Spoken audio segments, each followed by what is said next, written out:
Program berikut ini didanai oleh rekan dan mitra pelayanan dari Joyce Meyer Ministry. Jika kamu tidak suka hidupmu, pulang, temui dirimu, dan pikirkan yang selama ini kamu pikirkan. Daripada menyalahkan orang lain, temui dirimu dan tanyakan dirimu, apakah sudah waktunya membuang pikiran burukmu?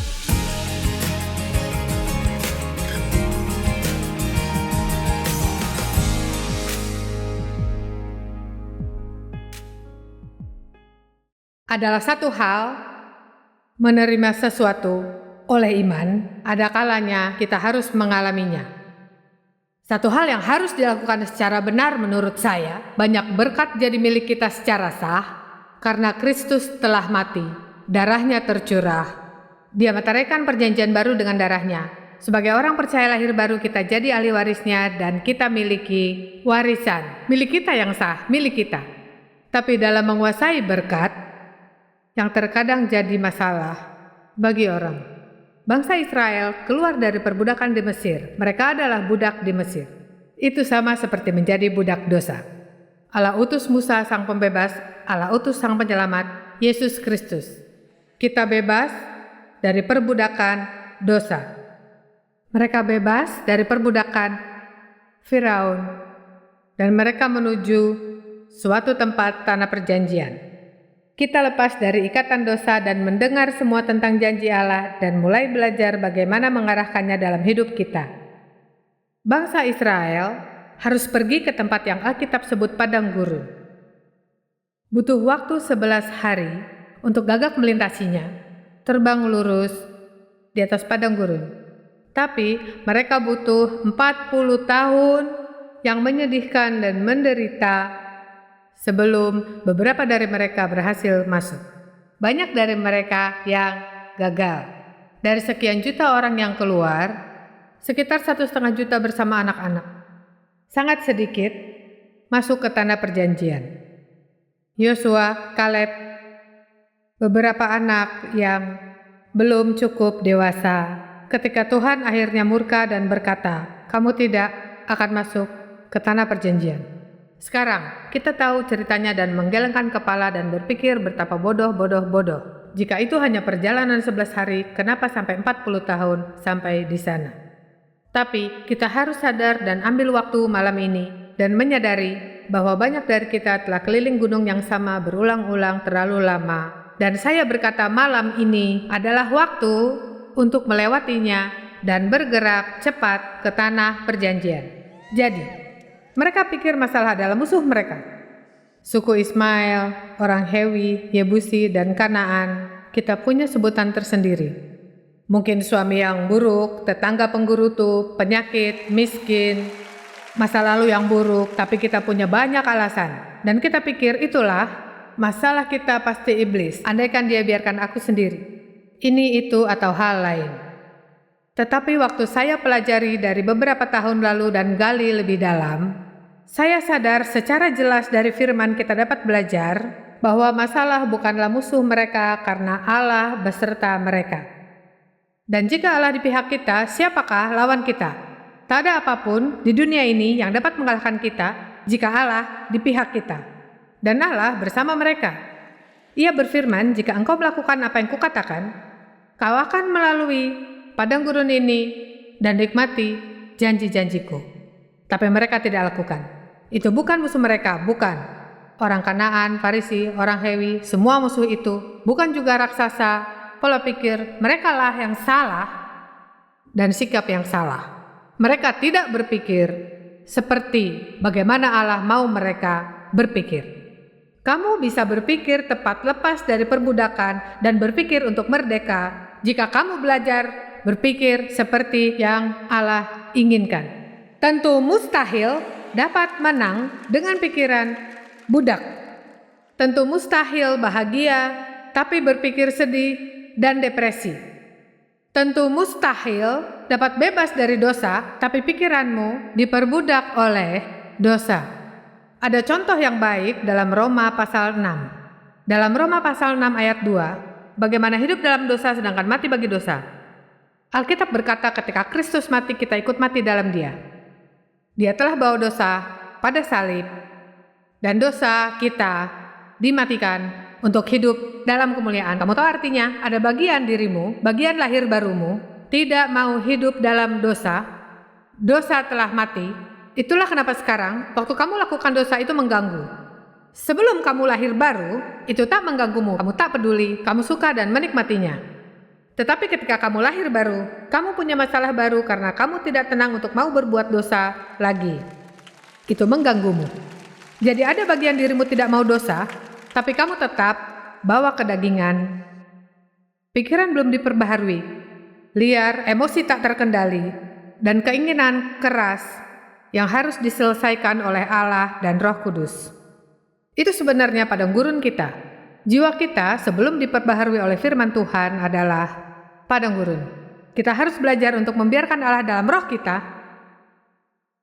menaklukkan jiwa kita. Dia tidak mau tinggal di tempat kecil dalam roh. Dia mau masuk dalam pikiranmu, emosimu, keinginanmu, keuanganmu, hubunganmu, kesenanganmu, dan dia ingin terlihat melaluimu sebagai terang yang bersinar. Jadi dunia dapat berkata, orang ini punya sesuatu yang saya inginkan. Berikan kemuliaan bagi Tuhan.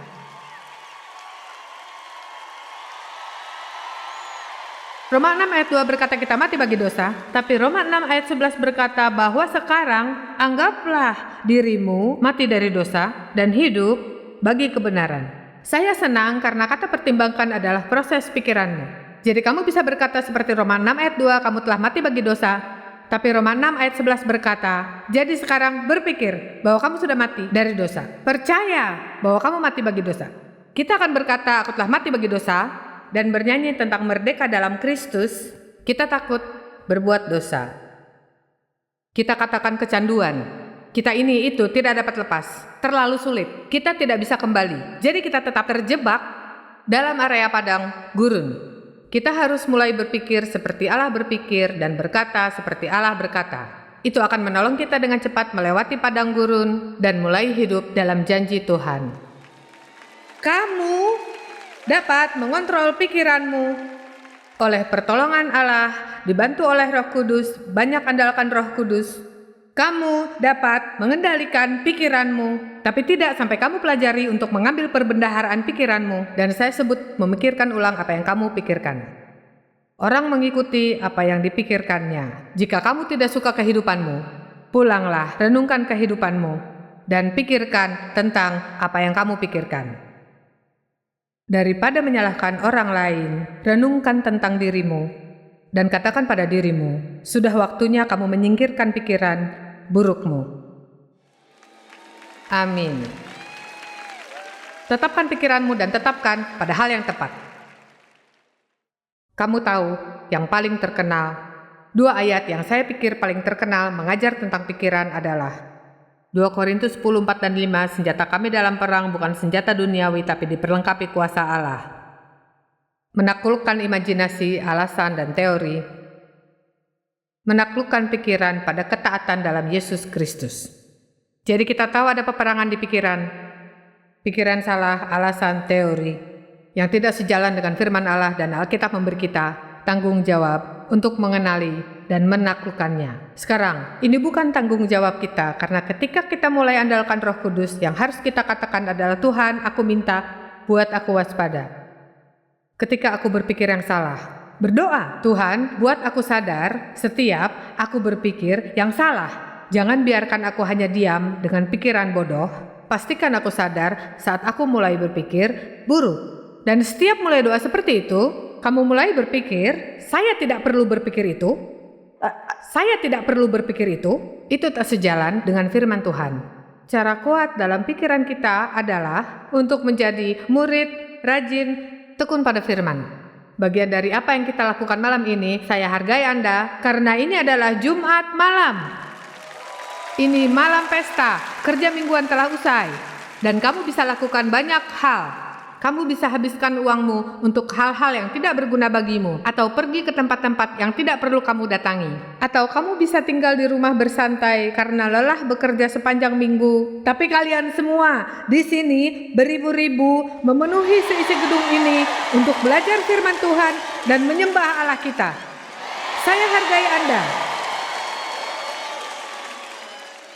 Tapi saya harus katakan juga bukan untuk mengecilkan, ini tidak cukup untuk berjalan pada kemenangan. Kamu harus bangkit dan belajar lebih di pagi hari.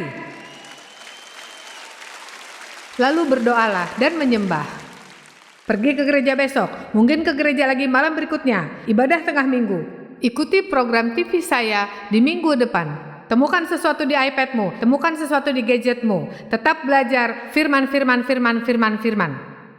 Dan segera kamu mulai berpikir dengan cara yang beda. Roma pasal 12 ayat 2 berkata, janganlah kamu menjadi serupa dengan dunia ini, tetapi berubahlah oleh pembaruan pikiran, sehingga kamu dapat membedakan apa yang baik, sempurna, yang berkenan kepada Allah. Aku mengasihimu juga. Yeremia 4 ayat 14 berkata, berapa lama lagi tinggal di dalam hatimu rancangan-rancangan kedurjanaanmu. Aku suka itu. Yeremia 4 ayat 14, berapa lama lagi tinggal di dalam hatimu rancangan-rancangan kedurjanaanmu. Jadi, hal pertama yang saya temukan, saya rasa seperti masalah bangsa Israel yang menambah lama perjalanan untuk menuju pada kemenangan, dan juga kenapa banyak dari mereka tidak pernah dapat kemenangan, dan menyedihkan karena banyak orang yang percaya kepada Yesus dan akan ke surga, tapi tidak akan pernah menikmati kemenangan di sini, di bumi. Kamu tahu itu? Kamu tak perlu dapat kemenangan untuk ke surga. Kamu telah diselamatkan oleh darah Yesus. Tapi untuk menikmati hidup, kamu butuh kemenangan, dan saya pikir untuk menjadi saksi bagi orang lain, mereka harus lihat kemenangan di hidupmu. Amin. Jadi hal pertama yang saya lihat pada mereka adalah mereka tidak punya visi positif untuk masa depan. Mereka selalu bicara masa lalu. Mereka pikir itu yang pengaruhi masa depan. Dan saya mau katakan bahwa apapun yang terjadi di masa lalumu, apapun yang terjadi di dalam hidupmu saat ini, tidak memiliki kuasa untuk menghalangimu mendapatkan masa depan yang begitu cerah bila kamu belajar untuk melihat dalam roh. Alkitab berkata dalam Yesaya 11 bahwa Yesus tidak melihat dan memutuskan sesuatu dengan pendengaran dan penglihatannya.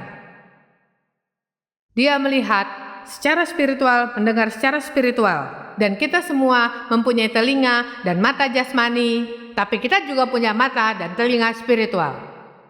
Mata dapat melihat sekeliling kita, melihat yang terjadi dalam hidup. Tapi secara spiritual, kita melihat yang tak dapat dilihat mata jasmani. Kita melihat dengan iman, kita berkata, Tuhan bilang saya bisa dapatkan masa depan, dan saya percaya bahwa saya bisa dapat masa depan yang cerah. Baru-baru ini, saya ada di Starbucks di Utah, ada seorang wanita mengenali saya dan dia mulai bicara, katanya, saya mengirim surat dan menceritakan tentang masalah saya ke pelayananmu, dan dia mulai cerita semua masalahnya. Dia bilang, ya, saya akan cerita, katanya. Di hidupku, aku seperti dilemparkan ke bawah bis. Saya tidak berikan komentar ini karena takut menyakitinya, tapi ketika saya pergi, saya berpikir, hidupku juga pernah seperti itu, tapi sekarang saya kendalikan. Amin. Lalu, dia berhenti di kata saya dilempar ke bawah bis. Dan saya berkata, dia akan duduk di mana saja, cerita kepada orang kisah sedih yang sama, 1 tahun dari sekarang, 5 tahun dari sekarang, 10 tahun dari sekarang, hanya saja kisahnya akan lebih dan lebih pahit dan terdengar buruk, lebih buruk, karena dia tidak punya harapan untuk mengubah hidupnya. Dan saya coba untuk cerita sedikit, Tuhan dapat mengubahnya, kamu harus berharap dan percaya pada Tuhan. Dan setiap saya kembali, selalu ada tembok, selalu ada alasan. Kasusnya adalah kasus yang khusus, tidak seperti kasus yang lain. Tidak ada yang lebih buruk dari yang dihadapinya. Dia dilempar ke bawah bis, dan 4 roda bis melindasnya, dan dia tidak fokus untuk keluar dari bawah bis. Saya putuskan untuk menyetir bis tersebut. Kamu dapat melakukannya juga. Saya mau katakan, ini bukanlah sesuatu yang orang lain dapat putuskan untuk kamu. Ini adalah keputusan yang harus kamu ambil. Saya ingin kita melihat contoh di Kejadian pasal 13. Kita lihat seseorang, Abraham yang kehilangan segalanya. Akhirnya dia miliki lebih dari apa yang hilang. Kamu tahu dalam ekonominya Allah kamu dapat kehilangan segalanya yang kamu punya. Kalau kamu belajar lihat dengan mata iman, akhirnya kamu mendapatkan lebih dibanding menyerah. Ayub kehilangan segalanya, dapat masalah mengerikan. Pada akhirnya Allah mengembalikan 2 kali lipat dari yang telah hilang. Abraham memberkati keponakannya Lot dengan berbagi apa yang ia punya. Kemudian keduanya sangat makmur, punya banyak ternak, punya banyak pegawai yang tidak rukun satu sama lain. Mereka tidak rukun. Jadi Abraham berinisiatif untuk bertemu Lot, menjadi pendamai dan berkata, aku mohon jangan sampai ada pertengkaran antara kita. Kamu tentukan daerah mana yang kamu inginkan dan aku ambil yang tidak kamu ambil. Dan saya pikir saya kagum dengan kerendahan hatinya. Karena kalau saya akan ambil duluan, kamu bisa ambil sisanya. Karena kamu tidak akan punya apapun kalau aku tidak memberikannya. Tapi Abraham jelas orang yang saleh. Mungkin itu salah satu alasan yang memungkinkan Tuhan untuk buat perjanjian dengannya dan memakai hidup yang dijalaninya. Jadi cukup yakin jika kamu baca pasal 13, Lot memilih bagian terbaik di lembah Yordan untuk dirinya. Dan Abraham mengambil yang tersisa. Dia tidak mendapat bagian terbaik. Tapi di ayat 14 dikatakan, Tuhan berkata pada Abraham, setelah Lot meninggalkannya, buka matamu dan lihat dari tempat kau berdiri, dari utara, selatan, timur, dan barat. Tanah yang kau lihat itu akan kuberikan padamu dan pada keturunanmu. Dan di ayat 17 dikatakan, bersiaplah, jalani negeri itu, menurut panjang dan lebarnya, sebab kepadamulah akan kuberikan negeri itu. Jadi, dia katakan 2 hal yang sama pentingnya. Pertama Tuhan katakan, lihat utara, selatan, timur, barat, dan semua yang kau bisa lihat akan kuberikan padamu. Jadi jelas Allah berkata padanya, lihat secara jasmani, saya percaya Tuhan mau berkata padamu malam ini, lihatlah masa depan dan apa yang kau lihat dengan iman untuk hidupmu. Bisakah kau lihat keluar dari hutang? Bisakah kau lihat dirimu miliki rumah? Bisakah kau lihat dirimu dengan mobil baru? Bisakah lihat dirimu dengan pekerjaan yang lebih baik? Bisakah lihat dirimu menjadi berkat bagi banyak orang? Bisakah kamu bisakah kamu menghidupi mimpimu? Apapun mimpimu itu, selama itu mimpinya Tuhan juga, kamu dapat menghidupinya. Bisakah kau lihat? Jika kamu tidak bisa lihat, kamu tidak akan dapat. Dan dia katakan, dan apapun yang kau lihat, akan kuberikan padamu. Sekarang pergi, berjalan keluar, pergi dan ambil. Artinya ada tindakan dilakukan. Saya punya mimpi. Tuhan berikan mimpi untuk beritakan Injil. Itulah yang pertama kali Allah lahirkan dalam hati saya ketika dengar khotbah di kaset tahun 1976. Saya jadi kagum, ada satu orang mengambil ayat dari kitab Markus dan berkhotbah selama berjam-jam, mengambil perhatian kita. Keinginan yang terbakar ini membawa saya mengabarkan Injil ke seluruh dunia. Saat itu sangat bodoh melihat situasi saya. Itu karena Tuhan.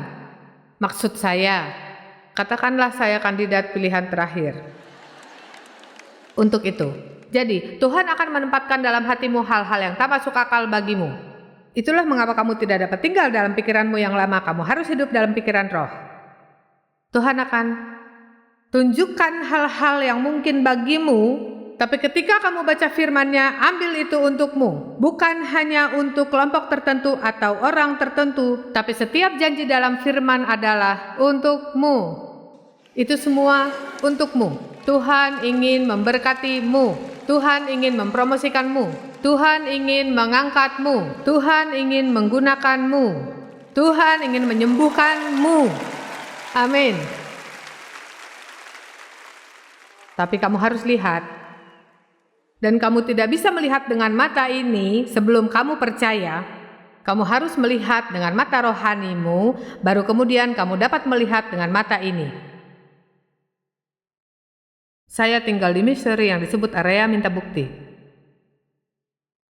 Dalam ekonomi Allah, kamu harus percaya lebih dulu, melihat dengan mata iman, dan akhirnya kamu melihatnya dalam roh. Tapi juga, walaupun dalam iman, saya nyatakan apa yang saya percaya Tuhan berbicara dan memberikannya. Saya nyatakan janjinya adalah milik saya tetap harus pergi dan memiliki tanah itu. Sekarang, kata memiliki adalah kata yang menarik karena jika kamu belajar, itu berarti untuk menghapus penduduk saat ini dan kemudian mengambil tanah itu. Jadi ada musuh di tanah perjanjian dan mereka tidak ingin berhubungan dengan musuh. Jadi mereka tidak akan masuk. Mereka hanya berputar-putar menunggu Tuhan berbuat sesuatu terhadap musuh sebelum mereka masuk dan mengambil apa yang Tuhan suruh. Ini adalah hal yang menarik. Sebetulnya, dalam 2 tahun, mereka mencapai batas tanah perjanjian. Kalau kita bahas kitab Ulangan pasal 1, itu yang akan saya bahas saat ini. Mari buka Ulangan 1 sebentar. Buka Ulangan 1 ayat 20. Aku berkata kepadamu, kamu sudah sampai ke pegunungan orang Amori yang Tuhan Allah kita berikan. Itu yang dikatakan Musa. Ketahuilah Allahmu telah menyerahkan negeri itu padamu, majulah dudukilah. Seperti yang difirmankan kepadamu, janganlah takut dan janganlah patah hati. Lalu kalian mendekati aku dan berkata, mari menyuruh beberapa orang mendahului untuk menyelidiki negeri itu dan membawa kabar kepada kita tentang jalan yang akan dilalui dan tentang kota yang akan didatangi. Hal itu kupandang baik. Aku memilih 12 orang dari tiap-tiap suku. Ini yang kita sebut 12 pengintai untuk melihat tanah perjanjian. Dan tentu saja di ayat 25, mereka ambil buah-buahan di negeri itu dan membawanya kepada kita. Mereka membawa kabar kepada kita bahwa negeri yang diberikan Tuhan Allah kita. Lihat ayat 26, tetapi kamu tidak mau berangkat. Kamu menentang titah dari Tuhan Allahmu. Kita tak ada waktu bahas semua, tapi kemudian mereka memutuskan untuk pergi sekarang. Dan Tuhan katakan, jangan pergi sekarang, karena kini aku tak bersamamu. Kamu harusnya pergi waktu ku minta. Dan kemudian, saat di perbatasan tanah perjanjian, ketika Tuhan memberitahu saatnya masuk dan memiliki tanah, mereka tak mau pergi, mereka berontak dari Tuhan, dan mereka mengembara selama 38 tahun di padang gurun, dan banyak dari mereka mati. Saya mau mengajar sedikit malam ini. Ketika Tuhan katakan saatnya lakukan sesuatu,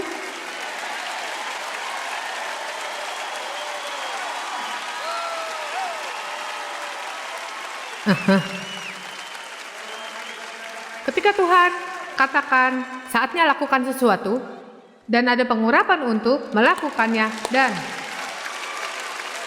kamu tidak bisa memilih di waktu yang nyaman atau waktu yang menurutmu lebih mudah atau waktu yang menurutmu kau siap, karena nanti kamu akan temukan bahwa aku sudah lelah dan tidak mengurapimu di waktu itu. Kita harus belajar ketika Tuhan menyentuh sesuatu dalam hidupmu.